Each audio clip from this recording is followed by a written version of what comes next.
Continuing our series on faith in the home, what does it look like to exercise faith within your family, and what does submission look like? Today on the Deep Dives podcast, episode 20, what is it, Destry? 3, I think. 23, there we Yeah, go. it's still Okay. 3.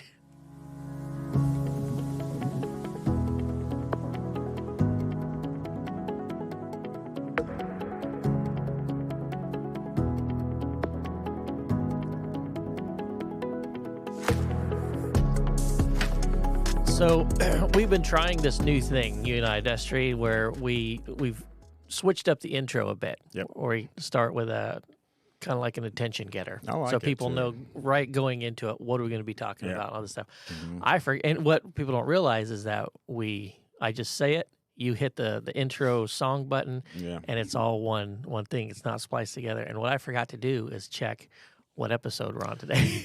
It's the real podcast, Yeah. man. It's true. We don't edit. I mean, we might edit a little bit sometimes, but really, this is live. That we're- Right. Well, we don't have time to edit either. Yeah, we Like don't. you and I have jobs. We barely have time to do the Right. podcast itself, and we're glad that we do. And thanks Yeah, for it's- making time today, Josh. Well, this is something that you and I really value, Mhm. being able to kind of meet together. And this is something that we were doing a long time ago to begin with anyway. Right. We were just kind of hanging out, at different parts of the week and Right. just talking about stuff, and we decided to make a podcast out of Yeah. it. But it's a priority for us. We enjoy digging into the word and sharing what we find with people. We do. It's. I think we look at it like even if it's not paying, not doing anything for the kingdom right now, it's something out there that somebody may land on in the future that Yeah. may mean something to them. Yep. May bring them closer to Christ, and that's really what we want to do. Yeah. We have fun doing it. It's. Yeah, it's not a requirement. It's not something we have to do because we're staff here or Right. anything. Yeah. Neither yeah, of us are. Right. It's just something that we feel passionate about. We do, and we enjoy doing it. We enjoy hanging out with each other. And gosh, last week was fun. We had Jeremy on and learned so much about. That was so cool. Yeah, I love the questions that you came up with. The intentionality that he takes for every Sunday, every event, I'll say, Right. and how he thinks about not just the cadence, but the tone of the songs and how that's gonna perhaps navigate people's emotions or how they're experiencing the Holy Spirit is something that he takes really seriously. Right. Obviously, and he does such a good job of that. And to have tapped into his thought process was very intriguing to me. I enjoy it when we have a guest on. Me too. We need to do that a little bit more. I think we need to Yeah. have some more people on that are intriguing like Jeremy. But that was last week, so that episode is out there for people to listen to. Josh, man, we did last week and this we're going to talk about Ephesians 6. Is that right? Yes. So we've been sort of doing this mini series about what it looks like to exercise faith in the home. Right. And we we deviated from that a little bit last week because we had Jeremy on as a right, guest, and we talked more about worship. Yeah. But we wanted to sort of circle back to the faith in the home thing and sort of finish that up. I was having a conversation with a friend of mine that was that's involved with the pickleball club that is a small group that I'm involved with, and he was saying because pickleball. Let me back up for a minute. Because pickleball is a small group, we have a devotional before, and I try to intertwine faith in things that we're doing, compare it to what we're doing on the pickleball court. And I brought up praying out loud. Just I ask people if they want to pray before we start, and if they don't, I do. And same thing at the end. And I use praying out loud as part of another tier of your faith. If you're not comfortable praying out loud, learning how to do it and being comfortable and confident about that really brings you to another level of your faith, because you can express yourself more, talk to Christ more, and talk to Christ out loud in front of people, and that's a witness for them. And he said that, he said, I realize that I don't do that at home. Right. I don't do it in front of my kids. I pray only to myself. He said, because we started talking about that, he wants to start praying out loud more. Right. And that's an evolution of faith in the home. Yeah. That he recognized, hey, I need to start doing this, praying not just at meals or whatever, which he wasn't even doing, but he wants to start praying out loud in front of his children, which he has three or four, and how that can be a witness to his children. That's really cool. Yeah. I remember when I was a kid, I grew up in church and was always involved. My mom used to be a Sunday school teacher and a children's church teacher, and my dad was a Sunday school teacher at a time, and played in the worship team and all that.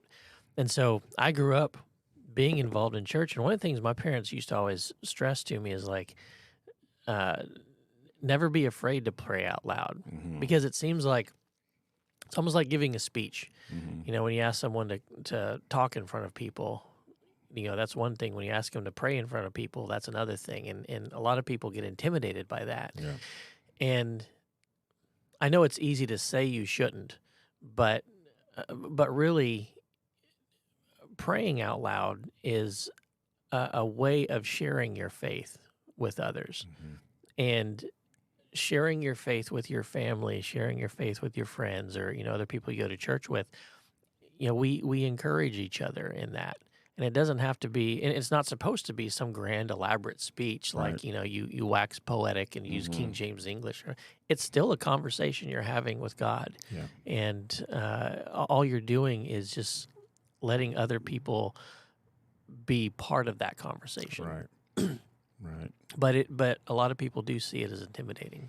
It can be, I guess, but I mean, I know it is, because I remember back in the day, I couldn't even imagine it. Now I just don't think twice about it. And it's just that evolution that God has allowed in my life. There's times where people pray in front of our church, and it doesn't bother me at all. And I just want the listeners to understand that hadn't always been the case. It can be the case for you also. If you're at a place right now where you can't even imagine yourself praying out loud. Right. I was there also. But now, however many years later, as part of becoming more like Christ as much as we can, he's allowed me to be able to be confident in praying, in front of people. So it's nothing special with me. It can happen with anybody. Do you find that your confidence praying out loud, do you find that it is altered if you're struggling with something in your own life spiritually? Sure. It's always the case. Because I've found that to be true. Because and I wonder sometimes if people's hesitation to pray out loud is somehow linked to maybe they don't feel like they're worthy to be the one who prays out loud, because maybe, when they're put in that situation, like, oh man, well, I'm not a super Christian, so I shouldn't be the one that's praying out loud, something like that. And because when I'm struggling with something, there's part of me that's like, man, am I doing this because I'm actually talking to God, or it's just someone asked me to, and I have the ability to speak, Right. And so that kind of goes on in my head, and it shouldn't, because whether we're praying in silent or praying out loud, like I said, it's still a conversation with God, and God wants to have a conversation with us. He wants to know us. He does, but Josh, I have actually turned down the request to pray because I was in a place where I just didn't. I don't want to say didn't feel worthy, but I didn't want to pray. I didn't want to pray right then, because I felt like at the time I felt like I would be doing it obligatory. Yeah. And it's not in a huge crowd. It was, my mother and brothers or whatever, and I just say, Mom, why don't you just pray? And because of where I was, not because of where Christ was in my life, but because where I was with somebody else, or just inside of me, or whatever, just didn't want to do it. So right, wrong, or indifferent, that's the way I handle that whenever it comes up, which is not very often. Yeah.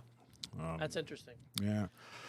Well, but I think it's really neat how you said that, the guy in your pickleball group said he wants to start praying out loud at home Yeah. more because here again we've been talking about exercising faith in the home, Right. and I remember I heard a preacher recently. He was talking, going through Ephesians, Ephesians 5 and Ephesians 6, and where he started. So, Ephesians 5 is a whole chapter about submitting to God and what that looks like. Things you should not be a part of, things you should be a part of, with respect to our relationship with God. But then the chapter right after that, Ephesians 6, that's usually the chapter we equate with the armor of God, because second half of chapter 6, it's put on the whole armor of God and all that kind of stuff. Right. First half of Ephesians chapter 6 is talking about how we all submit to each other. And whenever you hear this type of sermon being preached or Bible study, it kind of gets a little bit humorous, because we know about we've all experienced that relationship between men and women, husbands and wives, and kids and all this stuff.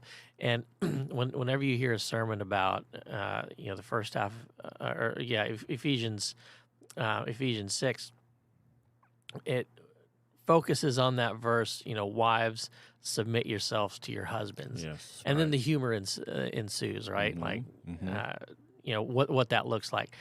But that's not really what Ephesians 6 is about altogether, because, or 5 and 6, because, here again, it starts with submit yourselves to God, but then it says submit yourselves one to another in the fear of God. And so it's not just about how this person submits to that, not just about how wives submit to husbands and how kids submit to parents. It goes full circle, because it talks about what does submission look like when wives are submitting to husbands. And then it turns around, how do husbands submit to their wives? And then it says, how do kids submit to their parents? And then it turns around and says, how do parents submit to the kids? And how do servants submit to masters? And then how do masters submit to servants? Because we're all supposed to be submitting to each other, submitting to ourselves one to another in the fear of God. So I think that's a really important thing to point out. Like, none of us are exempt from this. None of us are put on a higher level than anyone else. We all have our specific roles that God has defined. And so when we're reading through Ephesians 5 specifically, verse 22, it says, wives, submit yourselves to your own husbands as unto the Lord. For the husband is the head of the wife, even as Christ is the head of the church, and he is the Savior of the body. Therefore, as the church is subject unto Christ, so let the wives be to their own husbands and everything. And we've all heard 50 million sermons about that. Right. Yep. Verse 25, husbands. Now, what does it look like for husbands now to submit to their wives? Love your wives, even as Christ also loved the church and gave himself for it, that he might sanctify and cleanse it with the washing of water by the word, that he might present it to himself a glorious church, not having spot or wrinkle or any such thing, but that it should be holy and without blemish. So ought men to love their wives as their own flesh, but as their own bodies. He that loveth his wife loveth himself. For no man ever yet hated his own flesh, but nourisheth and cherisheth it, even as the Lord the church. We are member of his body, and his flesh, and of his bones. So it keeps going on, and we'll read the rest here in a minute. But what does submission look like? How does a husband submit to his wife? One of the misconceptions that we always come to in modern society is, what is the role of the man in the house? A lot of people default to, well, he's the one that supports the house. So he goes out and he earns the paycheck. He brings the paycheck home so that you can have food on the table, you can have a house payment, you can have all this stuff. A lot of times the dad comes home and his job has been fulfilled. He did that from 8 o'clock to 5 o'clock, and he earned that paycheck, and now his job is done. And the Bible is very clear. The husband's role is not, there's a minor role in there of being the financial stability of the household, Mm-hmm. but you're also the spiritual leader of the house. You know, Mm-hmm. going back to your example of the guy in the pickleball court wanting to pray more frequently in front of his kids. As Christ as is the head of the church, so the husband is the head of the wife and the home, right? There's a spiritual leadership that has to take place that goes way beyond the importance of just providing a paycheck. Mm-hmm. You're supposed to be the example of how God interacts with His children. Because remember, all of this stuff is pictures. Right. Marriage in this case is a picture of Christ's relationship with the church. The interaction of the father with the children are a picture of God's interaction with us. So when kids look to their father, they should be seeing an analog or a metaphor of God interacting with His kids, the way He interacts with love, with patience, with holiness, with judgment, with mercy, grace, all of those attributes. It's not really a coincidence how the fruits of the Spirit mimic the characteristics of God, and we're supposed to have the fruits of the Spirit. We're supposed to constantly try to develop them, grow closer to Christ, so that our fruits can be more Christ-like, so we can exhibit those same attributes in our interactions with our wives and with our children. And that's what submission looks like. Now, it goes on. It says in talking about the husband and the wife, in the husband's submission to the wife, it says, "For this cause shall a man leave his father and mother, and shall be joined unto his wife, and they two shall be one flesh." It is a great mystery, but I speak concerning Christ and the church. Nevertheless, let every one of you in particular so love his wife, even as himself, and the wife see that she reverence her husband. So it's a feedback loop. Mm-hmm. Okay. When you're both in submission to each other, that reverence comes, that love is built, the relationship is strengthened, and that relationship needs to be there, because that is the stability that is built into your children as they grow up and as they become adults and as they start to look for a spouse and start to carry on that tradition of stability, of pursuit of God, all that kind of stuff. Mm-hmm. Now, in the very next chapter, because that's the end of chapter 5, the very next verse, 6:1, it talks about children obeying their parents. And that's another one the parents love to be like, "Yep, see, kids, you're supposed to, you're supposed to straighten up and obey." Mm-hmm. But right after that, it says, "But fathers, provoke not your children to wrath. Bring them up in the nurture and admonition of the Lord." It's not just a military hierarchy. Mm-hmm. It's not just dad barks out orders, everyone else keeps them.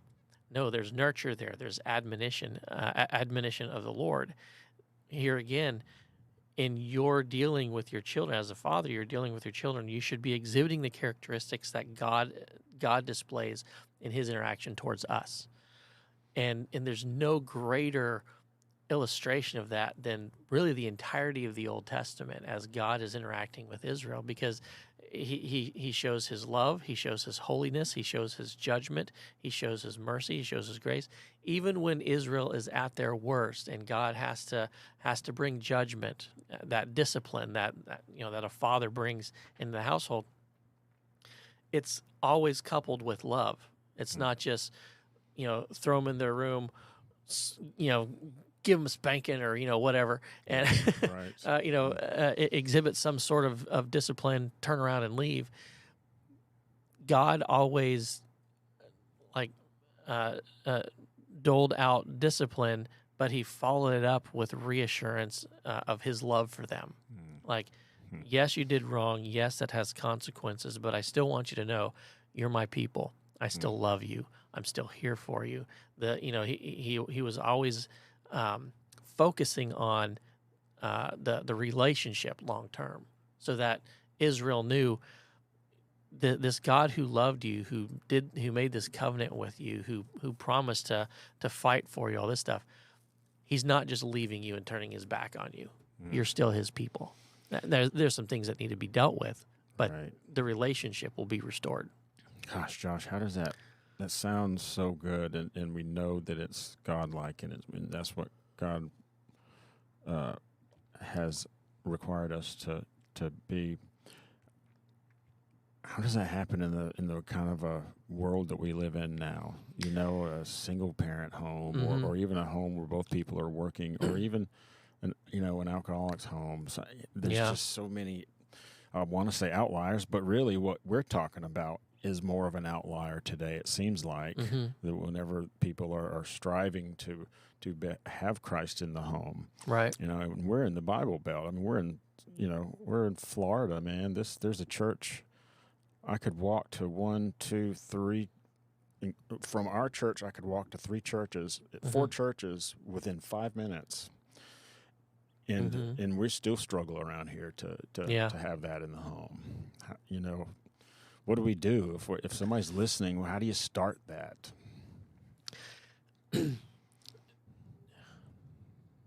Maybe praying in the home. You know what I mean? Like our pickleball friend. Maybe that's a place to start. Yeah.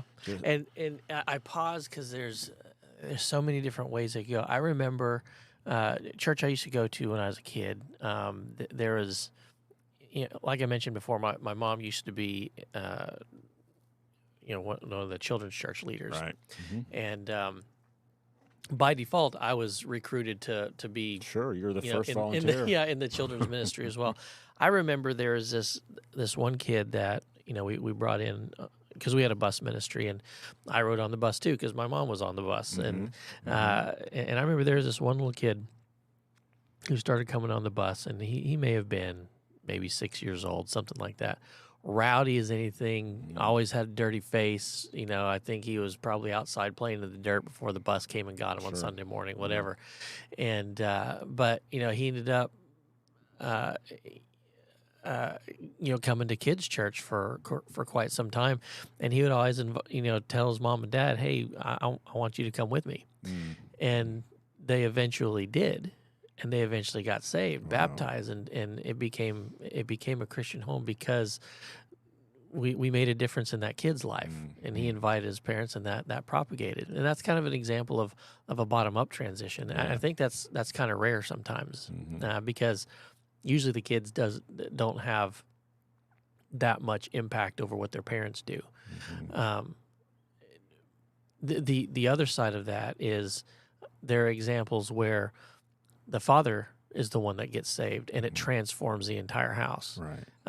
There's examples where the mom gets saved, and it transforms the entire house. I think, there are multiple ways that God can get into a family, but it takes, it takes one person to be devoted to that, and to be open to God's leading. But that is a hard question to answer because this isn't a recipe. Yeah. If you do this, this, and this, your family will become what we picture of as a, quiet church family who, does all this stuff. But, one of the cool things about God is that, he created us. He knows how our brains work, and he knows how to reach us. And if we're open to that, God doesn't fail. People fail. God doesn't fail. And there are environments where maybe it's not the best home situation. That doesn't mean God has failed. Because God can bring you through things. There are countless stories of people who have grown up in abusive environments or whatever, and or just environments that didn't really even care about God. Maybe they weren't even abusive environments. They were just like nothing environments, Lukewarm. Yeah. God can still be present on an individual level through that and bring you through it to where at the end of it, it's almost like he can pick up with you where you were left off by people who did fail you.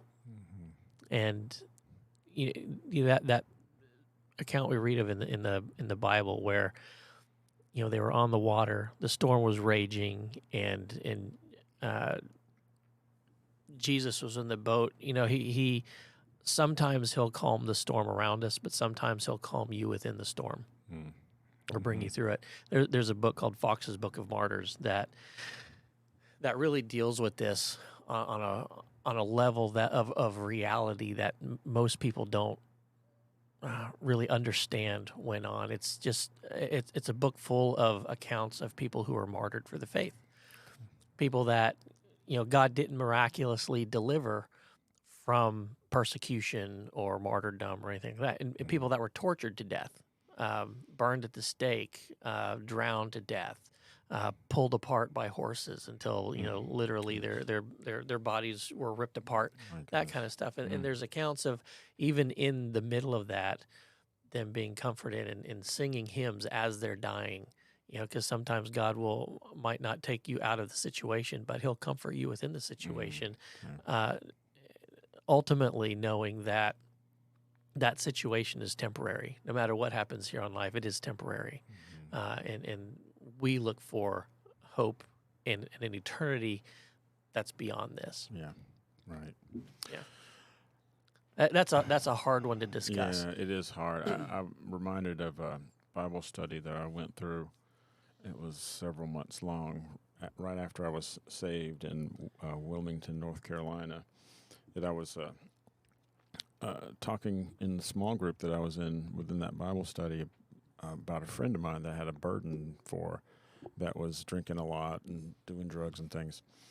And I remember saying, if I could just get the drinking and the drugs away from him, I think he would be more apt to be saved. And the Bible study leader said, Destry, I think you're looking at that the wrong way. Continue to introduce Jesus to him, and then the drugs and he will cease to have that desire. That formula is probably more likely to be successful than trying to do it the opposite way. Right. So introducing Jesus any way you can, by your behavior, by your words, both, whatever it is, introduce that. Just keep introducing, and let him see the change in you. Right. And I think that maybe that's what you're saying is Jesus can be introduced in any situation, and it's not going to come back void. However it's going to happen, having the Holy Spirit there is going to increase the likelihood of positive things happening. Yeah. We can look at it that way, I guess. Yeah, and it's difficult being in that situation too, because you want deliverance. Sure. And it's easy for someone on the outside to say, well, just do this, this, and this, and it'll all be fine. That's not always the case. Yeah. One of the other verses that often comes into play here is that one in Romans. It says, all things work together for good for them who are called according to his purpose. And it's easy to look at that and think, man, okay, all things are good. All things are good. And that's not what the scripture says. It says all things work together for good. So there are bad things that happen that work together for good. And an example of that is, the person who may have grown up in an abusive home, but was able to, as an adult, use that experience to help other people who are going through that after them, who may not have been as strong as they were when they were going through it. And so sometimes God will put us through something because on the back end of that experience, there's someone that's going to need our help. And God is preparing us to be that instrument that he kind of like being forged. Right, gotcha. You put that piece of steel in a really, really hot environment and you leave it there. And when it comes out of that quenched, it becomes hard and durable and something that can be used more than the original lump of steel could. Right. And oftentimes God does that with us because all things work together for good. So even the bad things work together for good. And here again, the Bible is replete with those types of examples of, something that we may interpret as bad happening to someone, maybe over and over and over again. But God using that as part of his plan to accomplish something that's far greater in magnitude than the bad that was really, Joseph was a really good example of that. We talked about it a couple weeks ago. Right? Imprisoned, sold into slavery, lied about, all this kind of stuff. But God used that as a means to get a very young family protected in Egypt from the iniquity of the Amorites, from the famine that was going on around him, providing for them as they end up leaving Egypt 430 years later. And the wealth that they left with, all of that was made possible because of the bad stuff that Joseph went through early on in his life. Right. Stuff that Joseph said, "Man, this is bad," but at the tail end of it, he told his brothers, "God meant it for good." Right. And I hate to go through all that stuff that people go through in life without Christ. You know what I mean? I mean, you can look at it this way. You can go through that stuff with or without Christ. If you don't want to ask him in his life, you're going to go through things like that. Yeah. And just because you do have Christ in your life doesn't mean that you're not going to go through bad times. He's just going to be there with you to walk you through it, to carry you through it, however you need to make it through to the other side. And these are really hard questions and hard things to talk about that not a lot of people talk about. A lot of people in Christianity are uncomfortable talking about these things because they are uncomfortable topics. But they're things that need to be addressed. They do. And that's why you and I really like doing this podcast, because we have the opportunity to talk about really, really hard things that don't have clear answers. And there isn't clear answers. It's just that and it's okay to talk about these things. Enough people talk about it where there's songs written about it. There's a lot of things, poems and books and things. So this podcast is just one of the ways that we can talk about the hard things and how Christians view life, how we as Christ followers have viewed life, has gone through good times, bad times, and how He's always been there for us. Yep. If you can't see Him, it's not because He's moved. It's because we have altered our course. So we need to keep that in mind, I think. You all of a sudden made my memory flash back to when Windows 95 first came out, and computers first started having like video codecs that could play seemingly a higher quality video. Okay. And they're like the Windows 95 CD used to come with two music videos. One was something by Weezer, and another one, I can't remember the artist of the other one, but the other one, it was Good Times, Bad Times, Give Me Some of That. that was the chorus of the song, and it's always stuck with me. And then you just said Good Times, Bad Times, and I'm like, in my mind, give me some of that. That's funny.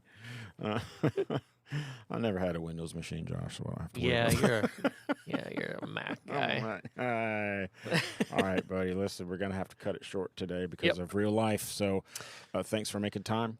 Yeah, I appreciate you, and we'll see you next week, everybody. Thanks for listening.